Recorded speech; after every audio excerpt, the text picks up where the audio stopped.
Well, good morning. Thanks for being with us. Good to have Matt back, and Glad to be here. you look refreshed, like babies are sleeping, so that's a good thing. And we've been talking over the past few weeks about clarity, right? Clarity in our communication, how we continue. And when I say we've been talking about that over the past few weeks, I mean like the past 103 weeks, because clarity in our communication is something that Matt and I are always beating on. Whether it's using precision language, whether it's driving forward with the right questions. And today we were talking about a recent study that one of our colleagues had done with one of his clients and the importance of driving for clarity in the sales process. And before I jump into that, any reinforcement on clarity? Well, when I think of clarity, one of the most dangerous things in selling and in general is making assumptions. And It was a softball for my man. Hit it out of the park, right? And so that's the first thing that comes to mind, because as salespeople, and I go back to this often, we do this every single day. Yeah. So we probably have seen it all. We've seen the challenges. We've heard, the pain points. We know usually what's going to happen, or we have a good guess to what will happen in our process, in prospects' processes. So making assumptions and not driving towards that greater clarity. Mm-hmm. Not just one question, but that second level, third level, fourth level, fifth level of really getting to that clarity, I think is a challenge that salespeople have to overcome daily. Yeah, when you said we do this every day, you mean as salespeople, we're in similar sales cycles. We're Correct. in similar conversations, right? So what do? We bring all our baggage from the past. And we're like, oh, I know price is going to be an issue for him, so Yep. I'm going to start telling him, hey, but don't worry about the price. We'll make it work. Or I'm going to tell him, I know that deliveries are an issue for us right now. So I'm going to go down the path of, just to be, before we talk, we're on a 12-week delay. So we introduce the baggage, good or bad, and we start thinking we know where the conversation needs to go. Mm-hmm. And as a result, we don't drive for their clarity. We don't drive to give them an opportunity to share with us what's important. We bring all of our experiences with us and say, we know this is what's going to be important. Mm-hmm. And a lot of times they're not.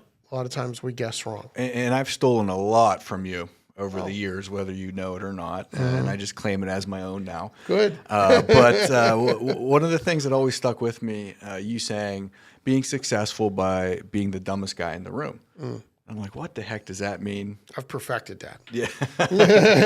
And now I use it because there's so much truth to it that the questions that we're asking, for them to get their clarity, they have to name it, and then allows them to own it. And something that's happening right now, whether it's recession, cost of goods going up, labor rates, the labor force, we're in one industry where that's really big. I call it the head nod. You can go into anybody and say, oh, how about the economy? Ooh, how about the labor, the rates, all that? And everyone's going to say, yeah, we can't hire. Oh, yeah, yep, it's killing us. Mm-hmm. But by forcing the info and pushing it on them, they're not really owning it. So they're nodding their head, and then it comes time to make a decision, and our questioning isn't leading to the impact it needs, because we're just getting to the head nod. Mm-hmm. Because in this current environment, everybody will do that. Everybody will say, yes, I absolutely agree. But they're not driving to the level of clarity where they're owning it and it's impacting decisions. Right. And they're going back, kicking and screaming and saying, you were nodding your head. You agreed about the pricing. You agreed that this was the solution in this current environment. So it's, again, how do we get to that third, fourth, fifth, sixth level of clarity of them naming it, which ultimately owns it? And I think being the dumbest guy or gal in the room, although it seems silly, is a great way to do it with simple, open-ended questions. Yeah, and asking sometimes questions that seem obvious. And, Matt, when you say when they name it, one of our favorite phrases is when they name it, they own it. Right? So, it's biblical. When we're in the Garden of Eden and we're walking animals through, and, God, the Creator, looks at Adam and he's like, what are you going to call that? Giraffe. Okay, how about hippopotamus. And by the way, where'd those names come from? But as he's naming these things, he's showing dominion over them, power, authority. He owns that, right? He's showing authority over these things that he names. So when we get people to name things, they own it. When we get them to name their problems, they now own them, and they've made them something we can come back to and talk about. When we tell them there's a problem with the supply chain, that's bad for you, right? And you get the head nod. Yep, I agree. Yeah, problems in supply chain. You're right. Yep, can't find Charmin, but we haven't asked them to to quantify the impact of that on their business. Matt was talking about an industry where there might be labor shortages. Well, what's that mean? Labor shortages go down, cost of everything's going up. What does that mean for us? That means I'm going to probably have to charge a little more. So instead of, and I think you were alluding to how some people, sorry if I hurt your ear, I just hit my mic for everybody watching. But if we say to somebody, hey, problems with short labor, problems in supply chain, like, but we haven't asked them, how are you handling cost increases for your customers? How are you communicating your price increases to the market? What happens if your labor doesn't show up that day? Yeah, right? When we're not asking them those things, they're not feeling the pain with us. They're not joining into this with us. As Matt said, they're just nodding their head. It's a truism. Yeah, okay. So what? We haven't connected the value yet. We haven't connected the pain. We haven't connected them to the challenge. So it's critical that we do that. It's critical that we don't bring our past experiences, our head trash, and our baggage with us to today and think that it's understood, think that everybody's in agreement, and think that everybody's in the sympathetic mood about, economy's bad, I have to pay more. Not everybody's there yet. That's our job to get them there. It's our job to get them to articulate what those challenges are going to be, and then also articulate what they're willing to do for those. So we started off by saying, as we drive for clarity, one of our colleagues at Objective Management Group recently had this little aha moment with a team he was working with. It was Dave Carlin, and he's written a blog about it. Dave Carlin's an incredible blogger. He's one of the world, every year he's named like one of the top 10 sales bloggers in the world. And Dave, last week, his blog talked about how a client he was working with thought, we need training on closing, and we need training on uncovering issues, or better qualifying and discovering. And what they found when they went through the SEIA, the Sales Effectiveness and Improvement Analysis, where they evaluated the entire sales team, what they found was three things that really stood out. And all three things had to deal with clarity and uncovering compelling reasons to buy. The first thing they discovered was this sales team wasn't having conversations with decision makers. Right? They just weren't reaching the right people. They were very comfortable dealing with no people versus yes people. And I'll never forget when Matt first started out of college in sales. That was one of the be kind. It was one of the things we talked about, right? When Matt was new to the sales profession, we talked about the criticality of getting in front of people that have the ability to say yes. And too many salespeople are too comfortable hanging out with people that can only say no, right? Because they'll take your meetings. They're happy to get engaged. They like the power we give them by controlling the process. But we need to elevate our conversations to people inside the organization that actually have the authority to say yes. So that was the first thing that was uncovered, is that these salespeople were not having conversations with the right people inside the organization. Do you find any of that? All the time. And I don't know if we need to get down the rabbit hole of the proper way to ask, because we could do a whole session on that. Getting to the right people, we believe decision-making process over decision makers, because very rarely is a decision made in a vacuum now. There's shareholders and stakeholders and people involved in the decision.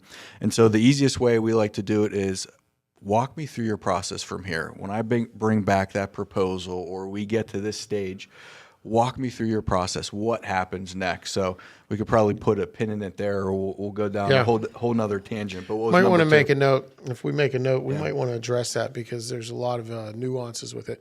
So the first thing was these salespeople were not getting to the right people. They were not taking conversations to the levels they needed to. They were very comfortable having conversations at lower levels inside the organization. The second thing they discovered is that this sales team was not creating compelling reasons to buy. So their discovery fell short. It wasn't that they were having trouble closing. This is something we've talked about often. You don't have to be a great closer to be a great salesperson. I don't think I'm a particularly strong closer. I'd totally agree with that. I mean, another softball for Matt that he hits deep to center field. So I don't think I'm a particularly strong closer, but I'm good at discovery. I think I'm always asking the right questions early in the process. I'm moving things towards what's a process look like for getting this win. What's going to happen if? So we start closing real early in the process by not closing, by not saying, hey, what's it going to take to get you in this car today? But by moving people towards working together, by moving people down the path of collaboration, by asking them what information is important and asking them to share information. So I think that's one thing they found. Second thing they found with this team is they weren't doing a great job at discovery early in the process. And I think everybody can get better at that.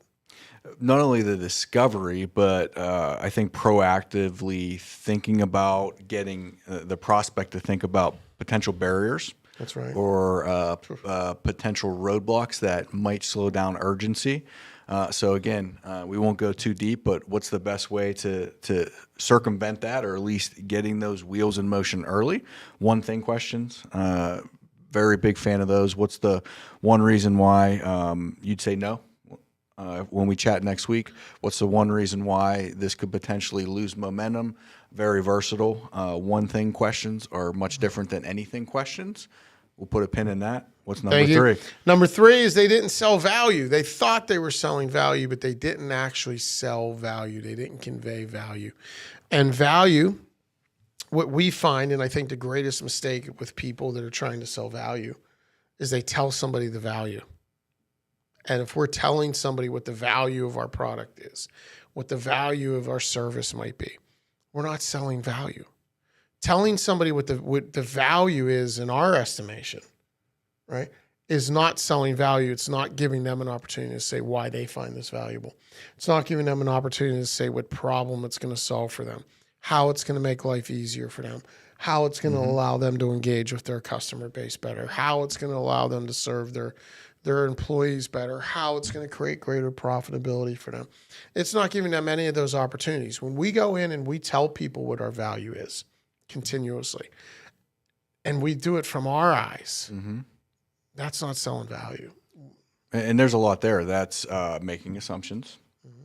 That's not allowing the person to own it. And there's a guy I know that always says something effective, always confirm. Good. You can. How's that say? How's that go? Always confirm. Never assume. Never assume. I hear that coming from his office. I love it. Always confirm, never assume. So I think that goes back as a core, right? You know, that we always have to confirm, even when our assumptions, when our experience, when our history tells us, no, they're going to be upset because it's blue. Because somebody in the past told us they didn't like it. No, let them tell us, right? Let's ask and let them tell us. Yeah, we can have our gut instinct. We want to bring those experiences with us. We just don't want to portray them or push them on the other person. And one easy way, as we wrap this up, did we ever ask them, does this look like help? Does this look like, or would this be beneficial to you? Again, going back to asking almost those rhetorical questions, being the dumbest guy or gal in the room. It's amazing when you do that because, number one, it gets them to own it. But every once in a while, you get a curveball of like, not really. Right. And we're sitting there perceiving it through our own eyes or through our previous experiences that, they're going to love this. This is the hammer. This is great. I'm gonna close the deal now. And they're like, no, we can. If we do without that, can you lower the price? Like, right. Which sometimes happens. So I love, does this look like help? Yeah, and a great way to get there is, a lot of our clients we work with tell us they love this feature. I'm wondering how you might use that. Or I'm wondering how, right? And if they go like, well, yeah, I wouldn't. Oh, okay, well, let's take that off the list of value. But it's important to let people say it. So, again, the theme, communicate with clarity. If you can communicate with clarity, you're going to go places, you're going to dominate your industry, you're going to dominate your sales cycles, you're going to dominate your number, and you're going to have better relationships, because the greater we could drive the clarity in all of our relationships, I think the better they're going to be. So, yeah. Yep. Don't assume, confirm. All right, just to be clear, we'll be back next week. So it's always good to be with you guys. We appreciate your time. Take care. God bless.